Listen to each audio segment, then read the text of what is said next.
लागत नाहीये. ओबीसीचे असलेल्या 54% आणखीन तुम्ही 20-25% जर घुसवले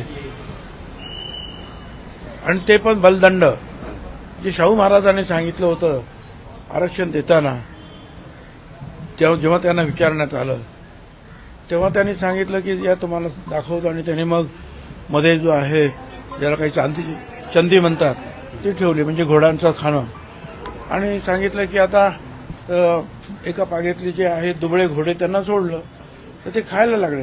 आता म्हणे ते दुसरे घोडे सोडायचे तगडे आहेत, तर ते आल्यावर त्यांनी जे आहे ते बाकीच्यांना लाथा घालून हाकलून दिलं. ते बाकीचे आहेत जे दुबळे घोडे होते ते मागे राहिले. त्यासाठी शाहू महाराजांनी म्हटलं की याच्यासाठी आरक्षण द्यायचं. तर आता हे जे आहेत विमुक्त भटक्या जमातीचे लोक असतील, 374 वेगवेगळ्या जाती जमातीचे लोक, त्यांचं सगळं आरक्षण जे आहे आता बलदंड लोक घेऊन जाणार. आम्हाला आमचं ते आरक्षण संपल्याच जमा असं वाटायला लागलं, म्हणून आम्ही बोलतो. सरकारमध्ये तुम्हाला काय तुम्ही ज्येष्ठ मंत्री आहात, कुठेतरी वाटते का एकाकी पडल्याची तुम्हाला भावना आहे, कारण का सातत्यानं तुम्ही हे करताय? मी कशासाठी एकाकी? करोडो ओबीसी बांधव या राज्यातले सुद्धा आणि देशातले सुद्धा माझ्या बरोबर आहे. मी कसला एकाकी? जाणीवपूर्वक कुठेतरी वाद निर्माण केला जातोय. सरकारमधले एक मंत्री ओबीसीच्या बाजूने बोलतात, काही मंत्री मराठ्यांच्या बाजूने बोलतात. हे जाणीवपूर्वक केलं जात आहे. तुम्हाला असं वाटतं? म्हणजे आमच्या ओबीसीमध्ये जे आहे हे असे करोडो लोक जे आहे बॅकडोर एंट्रीने घुसवतात, हे मी जाणीवपूर्वक भांडण काढलंय? त्याचा तुम्ही विचार करा ना. त्याच्यामध्ये काय मोठा एवढं तुम्हाला का पीएचडी करायची गरज आहे? वाटेल त्यांना तुम्ही फटाफट कुणबी सर्टिफिकेट देतो. जा चौकशी करा. तुम्हीच लोकांनी दाखवलं ना की कुणबी जे आहेत, जैन लोकांसमोर सुद्धा कुणबी लिहिलेलं आहे, सुतारासमोर सुद्धा कुणबी लिहिलेली, त्यातले दाखले तुम्हीच दाखवले ना.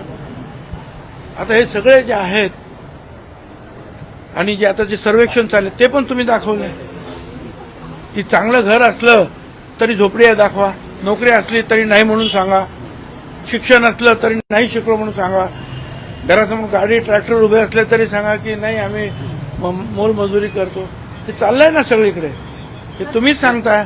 मग आणि तरी परत आम्हाला तुम्ही सांगता की आम्ही 2 मंत्री आहेत. एका इथे मंत्र्याचा कसल्या हुद्द्याचा संबंध नाही. इथे माझ्या ओबीसी बांधवांचा, भटक्या विमुक्त जातीच्या ह्या लोकांचा जो काही कित्येक वर्षानं मिळालेलं आरक्षण जे समाप्त होत आहे त्याची आग आमच्या मनामध्ये भडकते. तुमची जी आग आहे ती शांत केली जाईल, तुमची नाराजी दूर केली जाईल. ते भेटतील तेव्हा मी सांगेन ना त्यांना ते कशी काय करणार. ते सांगा कशी काय करणार. ते तुम्ही वेगळं आरक्षण द्या म्हणून सांगतात, आम्ही तयार आहोत.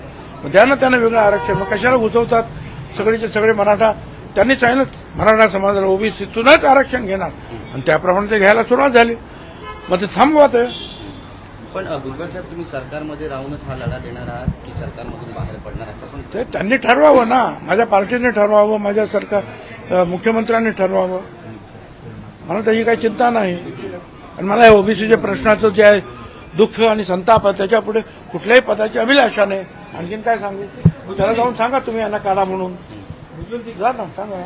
मुझे जी थोड़ा सा हिंदी में बता दीजिए, जिस तरह से आपने जो लाइन दी है बकायदा कहीं ना कहीं कैबिनेट में रिफ्ट होती नजर आ रही है, लग रहा है आपको?